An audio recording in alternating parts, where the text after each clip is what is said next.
way back when I was just a little bitty boy living in a box under the stairs in the corner of the basement half a block down the street from Jerry's Bait Shop. You know the place well anyway. Back then life was going swell and everything was just peachy except, of course, for the undeniable fact that every single morning my mother would make me a big bowl of sauerkraut for breakfast. Oh, a big bowl of sauerkraut every single morning. It was driving me crazy. I said to my mom, I said, "Hey, Mom, what's with all the sauerkraut?" And my dear, sweet mother, she just looked at me like a cow looks at an oncoming train, and she leaned right down next to me and she said, "It's good for you." And then she tied me to the wall and stuck a funnel in my mouth and fed me nothing but sauerkraut until I was 26 and a half years old. That's when I swore that someday I would get out of that basement and travel to a magical, faraway place where the sun is always shining and the air smells like warm root beer, and the towels are oh so fluffy, where the Shriners and the lepers play their ukuleles all day long, and anyone on the street will gladly shave your back for a nickel. Wacka-wacka-doodle. Yeah, well,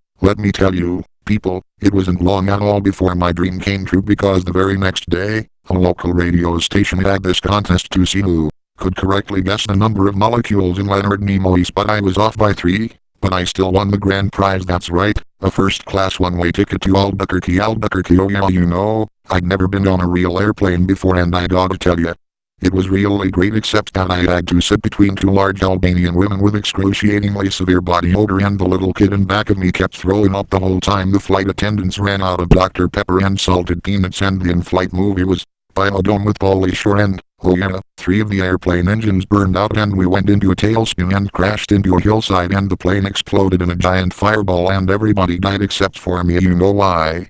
Cause I had my tray table up and my seat back in the full upright position. Had my tray table up and my seat back in the full upright position. Had my tray table up and my seat back in the full upright position. So I crawled from the twisted, burning wreckage. I crawled on my hands and knees for 3 full days, dragging along my big leather suitcase and my garment bag and my tenor saxophone and my 12-pound bowling ball and my lucky autographed glow-in-the-dark snorkel. But finally I arrived at the world-famous Albuquerque Holiday Inn, where the towels are oh so fluffy and you can eat your soup right out of the ashtrays if you want. It's okay, they're clean. Well, I checked into my room and I turned down the A/C and I turned on the Spectrovision, and I'm just about to eat that little chocolate mint on my pillow that I love so very, very much, when suddenly, there's a knock on the door. Well now, who could that be? I say, who is it?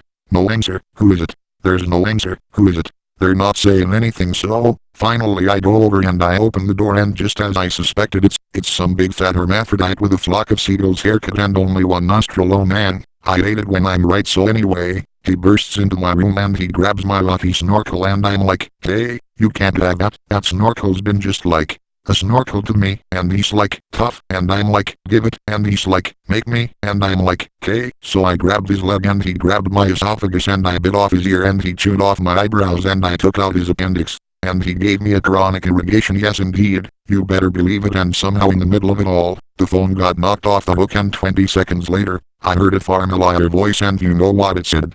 I'll tell you what it said. It said, "If you'd like to make a call, please hang up and try again. If you need help, hang up and then dial your operator. If you'd like to make a call, please hang up and try again. If you need help, hang up and then dial your operator." In Albuquerque. Well, to cut a long story short, he got away with my snorkel, but I made a solemn vow right then and there that I would not rest, I would not sleep for an instant until the one-nostriled man was brought to justice. But first, I decided to buy some donuts, so I got in my car and I drove over to the donut shop, and I walked on up to the guy behind the counter, and he says, "Yeah, what do you want?" I said, "You got any glazed donuts?" He said, "No, we're out of glazed donuts." I said, "Well, you got any jelly donuts?" He said, "No, we're out of jelly donuts." I said, "You got any Bavarian cream-filled donuts?" He said, "No, we're out of Bavarian cream-filled donuts." I said, "You got any cinnamon rolls?" He said, "No, we're out of cinnamon rolls." I said, "You got any apple fritters?" He said, "No, we're out of apple fritters." I said, "You got any bear claws?" He said, "Wait a minute, I'll go check." "No, we're out of bear claws." I said, "Well, in that case, what do you have?" He says, "All I got right now is this box of 12 starving, crazed weasels." I said, "Okay, I'll take that." So he hands me the box and I open up the lid and the weasels jump out and they immediately latch onto my face and start biting me all over. Rabbit-nodding sounds. Oh man, they were just going nuts. They were tearing me apart, you know. I think it was just about that time that a little ditty started going through my head. I believe it went a little something like this. Don't get him off me, oh no, get him off, oh god, oh, get him off me, oh god, ah. More screaming. I ran out into the street with these flesh-eating weasels all over my face, wobbling my arms all around and just running like a constipated whiner dog, and as luck wills have it, that's exactly when I ran into the girl of my dreams. Her name was Zelda. She was a calligraphy enthusiast with a slight overbite and hair the color of strained peaches. I'll never forget the first thing she said to me. She said, "Hey, you've got weasels on your face." That's when I knew it was true love. We were inseparable after that. Dog, we ate together, we bathed together, we even shared the same piece of mint-flavored dental floss. The world was our burrito, so we got married and we bought us a house and had two beautiful children, Nathaniel and Superfly. Oh, we were so very happy. Dog, yeah, but then one fateful night, Zelda said to me, she said, "Sweetie Pumpkin, do you want to join the Columbia Record Club?" I said, "Whoa, hold on now, baby, I'm just not ready for that kind of commitment." So we broke up and I never saw her again, but that's just the way things go in Albuquerque. Anyway, things really started looking up for me because about a week later, I finally achieved my lifelong dream. That's right, I got me a part-time job at the Sizzler. I even made Employee of the Month after I put that grease fire out with my face. Oh yeah, everybody was pretty jealous of me after that. I was getting a lot of attitude, okay?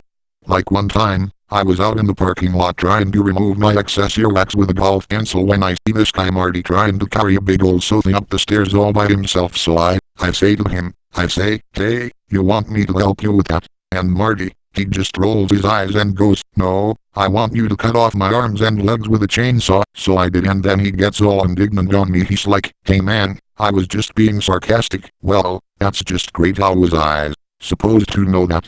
I'm not a mind reader, for crying out loud. Besides, now he's got a really cute nickname, Torso Boy, so what's he complaining about? Say, that reminds me of another amusing anecdote. This guy comes up to me on the street and says he hasn't had a bite in 3 days. Well, I knew what he meant, but just to be funny, I took a big bite out of his jugular vein and he's yelling and screaming and bleeding all over, and I'm like, "Hey, come on, don't you get it?"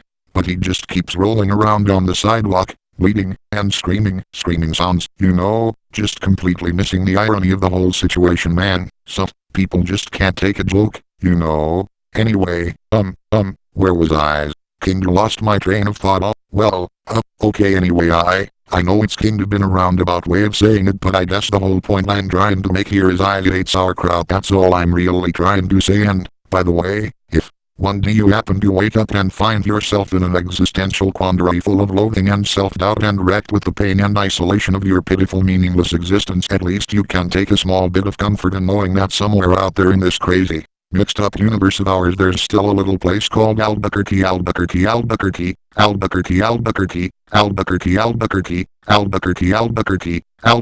said, me, you, quirk, Albuquerque. Ouch.